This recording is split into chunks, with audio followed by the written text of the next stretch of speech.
इस गाँव के बारे में कुछ बताएँ कलोन गाँव जहाँ हम रुके हैं? हिमालय के नज़दीक ही है। पलायन तो बहुत कर चुके हैं, हमारे नीचे वाले करीब 80 परिवार हैं, लेकिन अभी 2 ही फैमिली रह रही हैं। कितने नीचे से लेकर आए थे सामान? ये तो 200 किलोमीटर।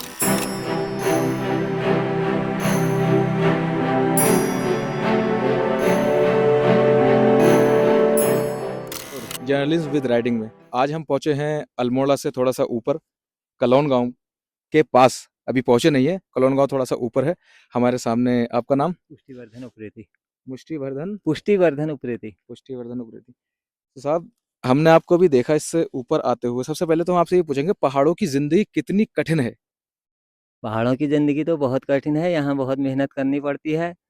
हाँ, जैसा कि मैंने आपको देखा ये सामान लेके आ रहे थे आप, जैसे बजरी रहता है, ये सारी चीज़ें कहाँ से आती हैं? कितने नीचे से लेके आए थे सामान? ये तो 200 किलोमीटर 200 मीटर नीचे 200 से। मीटर नीचे से। हाँ, फिर भी काफ़ी हमने देखा नीचे अभी कंस्ट्रक्शन का काम हो रहा था और हमने उनसे पूछा कि भाई यहाँ पर और नीचे सतह पर मतलब यूपी में या दिल्ली में कितना डिफरेंस है कि कितना खर्चा ज़्यादा या कम होता है? कितने गुना ज़्यादा खर्च होता है यहाँ पे? यहाँ पर तो 3 गुना लगभग समझो वो ट्रांसपोर्टेशन वगैरह-वगैरह ये चीज़ें ना, तो ये जैसे बजरी रहता है, ये सारी चीज़ें कहाँ से आती ये हैं? हल्द्वानी से। हल्द्वानी से ही हाँ, आती हैं? हाँ।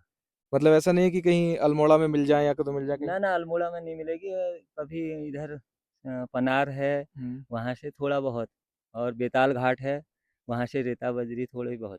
अच्छा लेकिन यहाँ मेन मार्केट हल्द्वानी है। अच्छा मेन मार्केट हल्द्वानी ही है मतलब वो सतह पर पहुँच जाते हैं लेवल पे वहाँ पर जो है रेता बजरी सब कुछ यहाँ मिलता है, यहाँ पे ऐसा कुछ नहीं है। अगर आपको यहाँ पे कलोन में या मुनस्यारी में घर बनवाना है तो आपको हल्द्वानी से ही सब कुछ सामान मँगाना पड़ेगा हाँ जी, और हाँ। कितना महँगा पड़ेगा आप सोच सकते हैं कि हमने इस बाइक का भी हमने अगर हल्द्वानी से पेट्रोल पड़वाएँ लगभग ₹1000 का पेट्रोल चला जाता है। जितना मटेरियल होगा उस लगभग उतना ही ट्रांसपोर्टेशन में भी खर्चा आता है। उतना ही आता है, मुझे तो ऐसा लगता है कुछ ज़्यादा ही आ जाता हाँ, होगा।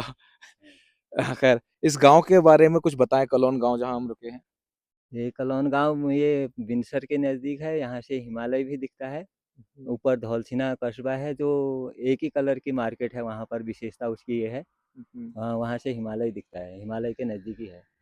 यहाँ पर कितने लोग अब तक यहाँ पर हैं मतलब स्थित हैं? यहाँ से तो पलायन तो बहुत कर चुके हैं, हमारे नीचे वाले जो कलौन गाँव है, हुँ। इसमें करीब 80 परिवार हैं, लेकिन अभी 2 ही फैमिली रह रही हैं।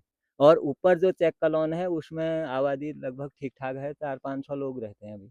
मतलब यहाँ पर सिर्फ़ 2 फैमिली रहती हैं? हाँ, पलायन सब का सब सब पलायन कर चुके हैं, क्यों 2 वजह क्या 3-3 है? 3-4 पीढ़ी रोज़गार, रोज़गार नहीं है यहाँ पे? रोज़गार कुछ भी नहीं है। ऐसा क्यों मतलब टूरिस्ट वग़ैरह नहीं आ रहा है क्या? अब आ रहा है। हाँ, वैसे नहीं आता क्या? हैं? वैसे नहीं आता क्या टूरिस्ट? टूरिस्ट आता है धौलछिना। धौलसिना आता है हाँ, मतलब आप नहीं। यही वजह है पलायन करने की? हाँ। अच्छा चलिए। और चिकित्सा सुविधा नहीं है यहाँ, हाँ, मेन ये भी है। पहाड़ों पर हमने देखा है अगर आपको कुछ शिक्षा और चिकित्सा की प्रॉब्लम है ही है, बेरोज़गारी तो है ही है। हाँ क्योंकि अस्पतालों का थोड़ा-सा दूर रहता है, अगर किसी को इमरजेंसी हुई तो जाने में बहुत टाइम लग जाता है और कोई जान-हानि भी हो जाती है, ऐसा भी सुनने में हाँ। आया है। तो ये परेशानी है पलायन की और रोज़गार नहीं है, इनका कहना है क्योंकि काफ़ी हमारे दोस्त हैं जो उत्तराखंड से हैं, जो हमारे साथ काम करते हैं दिल्ली में। जर्नलिज्म विद राइडिंग की इस रिपोर्ट में इतना ही, हमारे साथ बने रहें, आगे की सूचना हम आपको देते रहेंगे। धन्यवाद।